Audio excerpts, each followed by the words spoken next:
بسم اللہ الرحمن الرحیم۔ پرانے زمانے میں جب ہر جگہ بادشاہی حکومت کیا کرتے تھے، ایک مرتبہ ایک بادشاہ اپنے ایک ملازم سردار سے ناراض ہو گیا اور اسے دربار سے نکال دیا اور حکم دیا گیا کہ تم دن رات اپنے گھر میں پڑے رہو، نہ کہیں باہر جا سکتے ہو اور نہ ہی کہیں کام کر سکتے ہو۔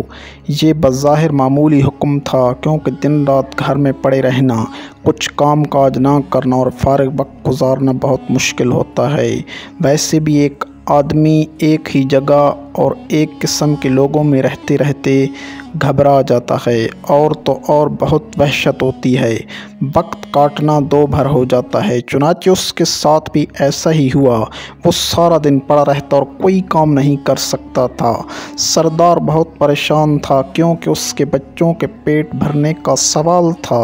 جب وہ گھر سے باہر قدم نہیں نکالے گا تو بیوی بچوں کو کھلائے گا کہاں سے؟ اتفاق سے کچھ دنوں کے بعد بادشاہ، وزیر اور شہزادے بلائے گئے۔ سردار کو ایک ترکیب سوجھی تو اس کی آنکھیں چمک اٹھیں۔ اس نے اپنی بیوی کو پڑوس میں ایک قیمتی جوڑا لانے کے لیے بھیجا۔ وہ پڑوس سے قیمتی جوڑا لے آئی۔ سردار نے مانگے کا قیمتی جوڑا جلدی سے زیب تن کیا اور گھر سے نکل پڑا اور شان سے چلتا ہوا شاہی دربار میں جا پہنچا۔ درباری سمجھے کہ کوئی معزز مہمان ہے، اسے لے جا کر بڑے ادب سے دوسرے بڑے لوگوں کے ساتھ کرسی پر بٹھا دیا۔ سردار گردن اکڑ اکڑ کرسی پر بیٹھ گیا۔ دربار شروع ہوا۔ جشن کی تمام رسمیں ادا کی گئیں اور اس کے بعد دسترخوان پر اعلیٰ قسم کے کھانے رکھے گئے۔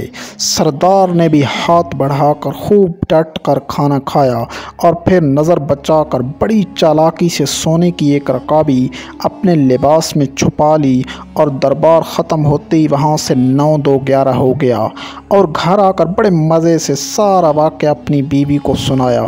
اس کے بعد اس کی بیوی بازار جاتی اور سونے کی رکابی کا ایک ٹکڑا کاٹ کر فروخت کر کے کچھ رقم لے آتی۔ یوں سردار کی زندگی آرام سے گزرنے لگی اور پریشانی دور ہو گئی۔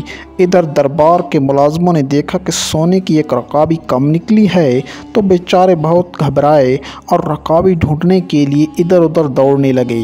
بادشاہ نے ان کی حالت دیکھ کر کہا کہ تم سب کیوں پریشان ہو؟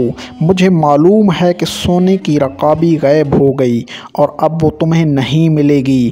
مجھے یہ بھی معلوم ہے کہ وہ رکابی کس نے چرائی ہے۔ اگلے سال پھر جشن ہوا اور دربار مہمانوں سے بھر گیا۔ جشن کے اختتام پر مہمانوں کو کھانا دیا گیا۔ سردار اس موقع پر بھی موجود تھا۔ کھانا کھانے کے بعد پھر اس نے نظر بچا کر بڑے اطمینان سے ایک سونے کی رکابی اپنے لباس میں چھپا لی۔ دربار ختم ہوا تو مہمان جانے لگے تو سردار بھی محل کے دروازے سے باہر نکلنے لگا کہ اچانک بادشاہ سامنے آ گیا۔ بادشاہ کو دیکھ کر وہ بہت پٹایا اور گھبرا کر ادھر ادھر دیکھنے لگا۔ بادشاہ نے ہاتھ بڑھا کر اس کا ہاتھ پکڑا اور کہا کہ پچھلے سال کی رکابی ختم ہو گئی تو پھر ایک اور رکابی لے جانا چاہتے ہو؟ یہ سنتے ہی سردار کے ہوش اڑ گئے اور خوف کے مارے کانپنے لگا۔ آخر کار بادشاہ کے قدموں پر گر پڑا اور کہنے لگا، حضور کے حکم کی تعمیل میں مجھے میرے گھر میں بند کر دیا گیا تھا۔ کئی مہینوں تک پریشان اور تنگ دست رہا، آخر مجبور ہو کر یہ نازیبا حرکت کی۔ حضور مجھے معاف کر دیں۔ بادشاہ کچھ دیر سوچتا رہا، پھر کہنے لگا کہ اچھا، ہم نے تمہیں معاف کیا اور تمہاری ملازمت بھی بحال کر دی۔ غلطی ہماری ہی تھی، ہم نے حکم ہی ایسا دیا تھا کہ آدمی بھوک اور تنگ دستی سے مجبور ہو کر چوری کرنے پر آمادہ ہو جاتا ہے۔ اگر ہم تمہیں گھر میں قید نہ کرواتے تو شاید تم ایسی حرکت کبھی نہ کرتے۔ جاؤ، اب ایسی حرکت نہ کرنا۔ چوری بہرحال بری حرکت ہے۔ بادشاہ اور سردار دونوں نے غلطی کی تھی، دونوں نے اپنی غلطی تسلیم کر لی اور ایک دوسرے کا آئندہ کے لیے عبرت حاصل ہو گئی۔ کہتے ہیں کہ پھر سردار نے کبھی چوری نہ کی اور بادشاہ نے کبھی کسی کو ایسی سزا نہ دی۔ تو دوستو، اس سے ہمیں جو سبق حاصل ہوتا ہے وہ یہ ہے کہ سچائی کو تسلیم کرنا بڑے پن کی نشانی ہے اور بڑے لوگوں کا شیوا ہے۔